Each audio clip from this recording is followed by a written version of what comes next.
समृद्धी महामार्गावर आज सकाळी झालेल्या भीषण अपघातात संभाजीनगर येथील डॉक्टर दाम्पत्याचा दुर्दैवी मृत्यू झाला आहे। भरधाव फॉर्च्युनर कारने समोरून जात असलेल्या ट्रकला मागून जोरदार धडक दिल्याने हा अपघात घडला।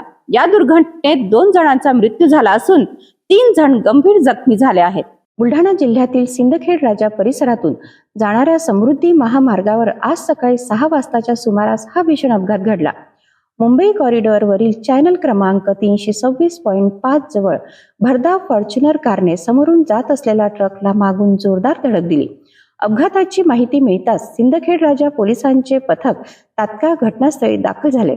प्राथमिक माहितीनुसार अपघातग्रस्त फॉर्च्युनर कारमध्ये संभाजीनगर येथील डॉक्टर सय्यद आसिफ सय्यद उमर वय 52 वर्ष आणि त्यांची पत्नी गुलिस्तान बी सय्यद आसिफ वय 45 वर्ष प्रवास करत होते।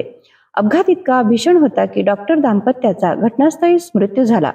या अपघातात कार चालक शेख साजिद शेख फरीद सय्यद आसिफ यांची मुलगी कुमारी नबा सय्यद आसिफ आणि मुलगा सय्यद अजबमाज सय्यद आसिफ हे गंभीर जखमी झाले। जखमींना तातडीने उपचारासाठी ग्रामीण रुग्णालयात सिंदखेड राजा येथे दाखल करण्यात आले। त्यानंतर पुढील उपचारासाठी त्यांना जालना येथे हलवण्यात आले आहे। दरम्यान मृत डॉक्टर दाम्पत्याचे मृतदेह शवविच्छेदनासाठी ग्रामीण रुग्णालय सिंदखेड राजा येथे पाठवण्यात आले।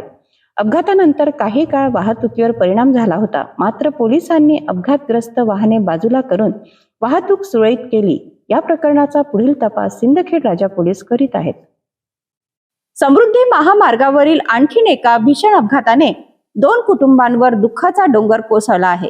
जखमींवर उपचार सुरू असून त्यांच्या प्रकृतीबाबत अधिक माहितीची प्रतीक्षा आहे।